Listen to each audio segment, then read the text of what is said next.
Burun qonashi sabablari asosan ikki guruhga bo'linadi: mahalliy, ya'ni burunning o'ziga tegishli va sistematik, butun organizmga tegishli bo'lgan sabablar.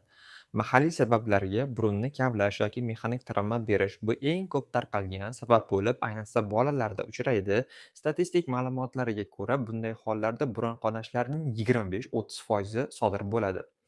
Quruq havo yoki past namlik, ayniqsa isitish mavsumida burun shilla qavati qurib, tomirlar mo'rtlashadi va yorilishi osonlashadi. Yuqori nafas yo'llari infeksiyalari, gripp, ORV, allergik rinit burun ichida yallig'lanishga sabab bo'ladi. Bu esa tomirlarni zaiflashtiradi. Bu sabab ayniqsa bolalarda keng tarqalgan. Burun ichidagi anatomik o'zgarishlarda, deviatsiyada, poliplarda, o'smalarda bunday holatlar kamroq uchrasa ham burunning doimiy qonashiga sabab bo'ladi.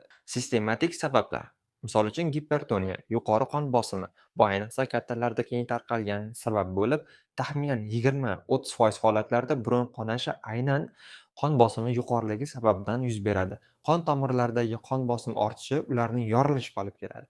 Keyingi sabab qon ivishining buzilishi. Misol uchun gemofiliya yoki boshqa koagulopatiyalarda. Bu hollarda qon to'xtashi juda qiyin kechadi. Qonni suyultiruvchi dori vositalari iste'mol qiladiganlarda ham, ayniqsa keksalarda juda ko'p uchraydi, chunki ular yurak-qon tomir kasalliklari uchun aynan shu dorilarni qabul qiladi.